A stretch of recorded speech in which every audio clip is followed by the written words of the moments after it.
Welcome back to Between Two White Coats, a podcast designed to help you be the healthiest version of yourself. I'm Dr. Michelle Plaster, a family medicine doctor. And I'm her co-host, Amber Foster, a family nurse practitioner. In our combined 30 years in medicine, we've seen a lot. We're discussing key issues surrounding health and wellness, answering some of our biggest questions, overcoming health obstacles, and giving patient-centered advice in hopes of educating you and providing the tools you need to live a healthy life. If you find our podcast helpful, please consider subscribing so you don't miss an episode. And don't forget to leave us a 5-star rating and review. This will help other people find our podcast. Thanks for joining us. We look forward to serving you. Thank you so much for joining us. We are so thrilled today to welcome a friend of ours, Dr. Juan Lacayo. Juan is a neurologist, and we want to talk a little bit for people. I think we hear a lot when people are like, I saw the urologist, and I'm thinking they're about to start talking about their prostate, and then they start talking about an MRI of their brain. I'm like, oh, you mean the neurologist? And so it is difficult with all these specialists. Who are they? What do they do? So we want to get to know Dr. Lacayo, and we want to learn a little bit about what is neurology. Thank you so much for joining us. Yeah. Thanks for having me here. So first of all, I want to say just from probably, I would say me and Shelly, but you see a lot of our patients, and I'm so thankful for the care that you give. When our patients say Dr. Lacayo is who I'm seeing for XYZ, whatever medical issue that they may have, I'm always like, okay, I don't have to worry about that. So thank you so much. Like, I really appreciate the care that you give 100%. to our patients. My typical default is, Dr. Lacayo is very smart, do whatever he says. Does whatever. Or if they want a second opinion, I'm like, do you see Dr. Lacayo? And when they say no, I'm like, okay, well, let's go see him. So I really do appreciate the care you give our community. Tell us a little bit about yourself that is not neurology related. I've been here 11 and a half years, so I want to say I appreciate you allowing me to take care of the patients. Because like when I send patients to other people, I want to make sure that it is someone that I would go to myself. So now about myself, outside of the office, oh boy. I have 4 kids. They're all young. They're all involved in different activities. And so it's transporting them back and forth and teaching them how to kick a ball better, or how to hit the piano harder is the things I do, even though I'm not an expert in either one of those. Yes. Yeah, you are the Uber driver for the family. Yeah, I say like sure. child So Uber should we, totally yeah. be a thing. Yeah, it is. So are we, yeah. And I'm the faster Uber driver of the family. Yes. Your wife's like, yeah. You'll get them there when you're running late, which is probably with 4 kids frequent that you could be running late. Sometimes, yeah. So tell us kind of just a general umbrella, like what is neurology? What do you do on a day-to-day basis? Neurology was interesting to me because when medical school started the summer before, I had a neuroanatomy class. Before that, I actually wanted to be a family practice doctor. But in the neuroanatomy class, I realized that there's this lump of gooiness inside our head that makes up every bit of what we are in our ability to like perceive the world. And that fascinated me, trying to figure out what pathways went what and did what. And so in the first year of medical school, I says, I think I want to be a neurologist, and spent some time in the neurology clinic with the doctors. We probably sat around for an hour and a half talking about cases.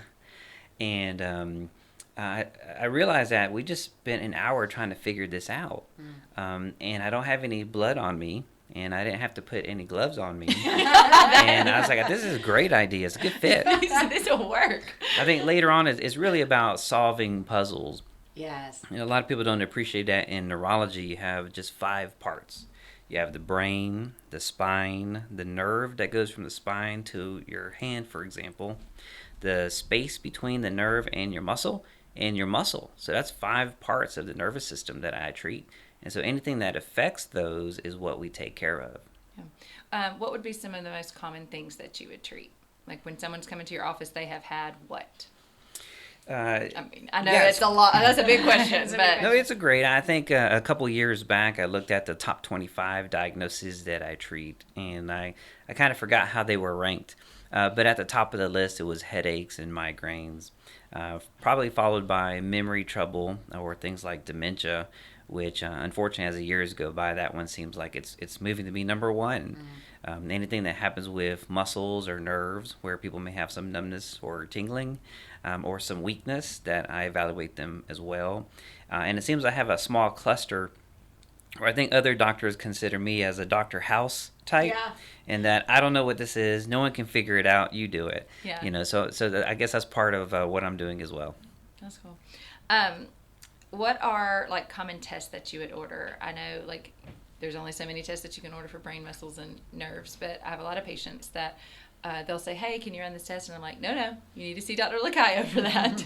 So, what are some common things that you order? Yeah, for brain problems, we take pictures of the structure of it. So a lot of times I may order a CT or an MRI scan. Many times I have to order an MRI scan just because it gives a clearer picture, a more defined picture of what we're looking for. Maybe for the function of the brain, we do a test called an electroencephalogram, or EEG for short. Yeah, that's what I call it. Yeah. I'm like, oh, you're going to get an EEG. Yes, and then in 20 wires with a little bit of paste on the scalp, we may have a strobe light in front of people's eyes, trying to see if their brain waves are behaving normally or not. For the nerves, we do something called a nerve conduction study, and it comes in two parts. The first one involves electricity, and the second one, I have to take a small needle, jab it into the muscles to listen to the muscle activity. So some people call that portion of EMG, which is short for electromyography. And so those are the major tests that we perform as neurologists in evaluating those regions. So a new patient comes to your office. What are some things that they can expect when they're first patient walking in? Very first patient, there's always going to be some paperwork that you have to Always, fill out. thank because, you. Say it again. Because with insurance, there's documents, and the documents change, and they get longer and longer every year, unfortunately. But it's really is, what is your problem? Why are you here? Because that alone starts telling me, if someone says, I have a headache, then I know I'm going to focus a lot of my questions in trying to understand what's going on with their head. Some people say that when I'm walking, it feels like I'm walking on rocks, like the sensation in the feet aren't good. And because of that, I know I need to focus on their feet. So I am going to ask a lot of questions about their symptoms, when it started, how bad is it, things that make it better or worse, and especially what they've tried for it in the past. Because we really got to get an understanding of where it's coming from so we know what we can do about it. Anything from, we're a family practice, so a lot of times you see patients when there's a problem. We do, not that you don't do prevention, but I can't imagine that you see a whole lot of people just walking in normal saying, oh, let's prevent your headaches, right? So normally you're seeing someone because there's an issue. From our standpoint, we see a lot of prevention, or that's our goal, and we send them to you and we can't figure it out, right? So from a neurology standpoint, what would you say is some good prevention, for stroke or dementia or anything the things that you could potentially prevent? Yeah, for dementia, the thing that has been told to patients for decades is eat right and exercise. So even now in 2023, that's still the best advice you can give when it comes to memory. Activity and getting that blood pumping is great for the brain. And what goes in our body should be as healthy as possible. Granted, it may not be the easiest or the cheapest route, but it's very important for the health of your brain. So that's the best advice for that. That probably will take care of a lot of headaches or migraines, to be honest. That would probably also help people with any sleep issues. So a brain problem could be insomnia, where people don't get good sleep, or even the quality of their sleep may be abnormal. And so that's probably the best advice, hands down. He sounds like us. I know. Yes. It's eat right and exercise. That's what we say all the kind of the time. box that we stand on. Yeah. Talk to us a little about, when we're talking about the brain, there's really two fields that can cover it, neurology versus psychiatry. And then there are some people who specialize in both and are neuropsychiatrists. What is the difference in the training and who, as patients, should find a neurologist as opposed to a neuropsychiatrist or a psychiatrist?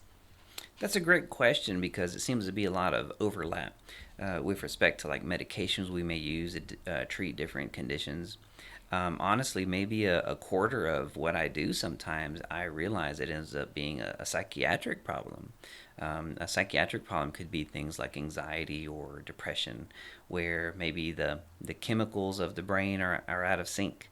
And so sometimes in psychiatry, it's making sure that patients are well equipped for any stressors in their life.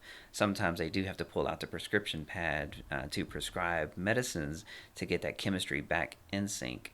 In neurology, we do something different, which is similar to that, but we're also trying to make sure that there isn't any structural issues. You know, if you ask a psychiatrist, what about this numbness or tingling in my hand, they're going to send you to me. Right.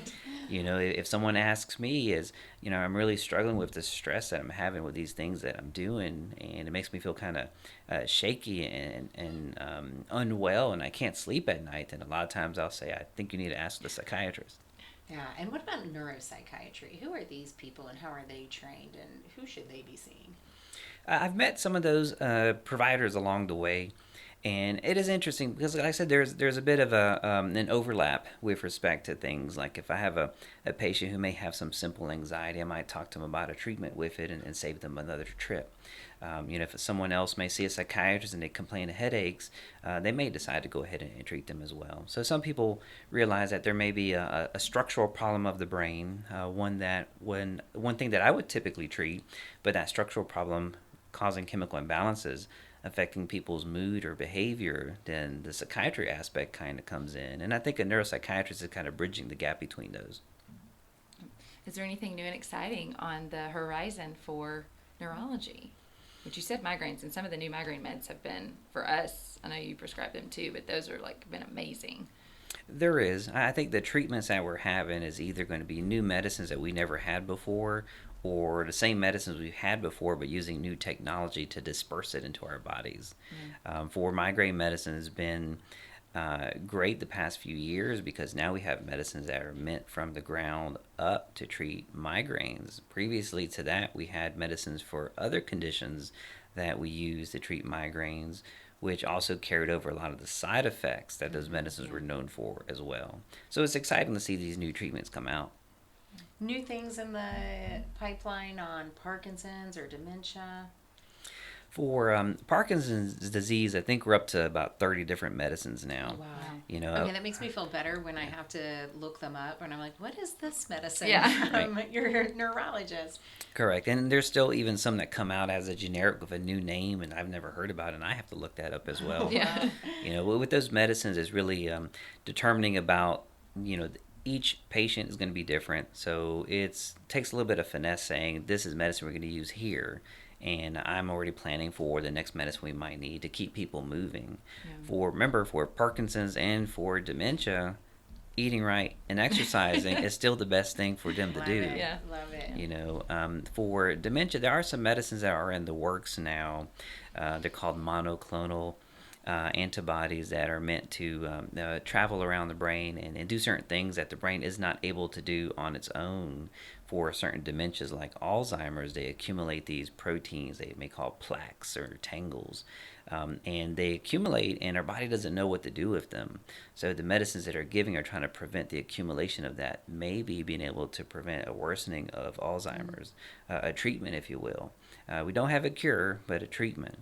They're still in the works. They have come out.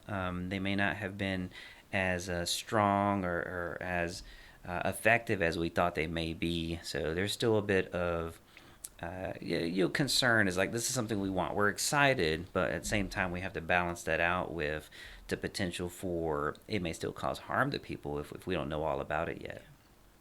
Excellent. And I think it's important where Dr. Lacayo is kind of a general neurologist. If we are saying this is neurologic or a broad range of different things, I've sent you everything from migraines to Yes. MS to Parkinson's to I'm not sure, help me figure it out. But there's some numbness and tingling, so I feel like you might be my first stop. But there are also people who subspecialize in neurology. So there are neurologists who have maybe taken a special interest in multiple sclerosis, and so there's multiple sclerosis clinics and Parkinson's clinics and things of that sort too. So in understanding neurology, recognizing that not all neurologists practice the same pieces of neurology, but where you have been super supportive to us in just about any arena, and then you'll move people on to something further if need be. No, that's correct. As a general neurologist, treat everything from head to toe and so on. But, just like you, if you have a patient with a headache and said, let me take a swing at it, let me try to treat it, and they come to me, and I do the same. It's going to be people who may have seizures that sometimes if I'm not able to get them seizure free, I might have to send them to a neurologist who specializes in it. Some numbness and tingling ends up having to have their own specialist for it.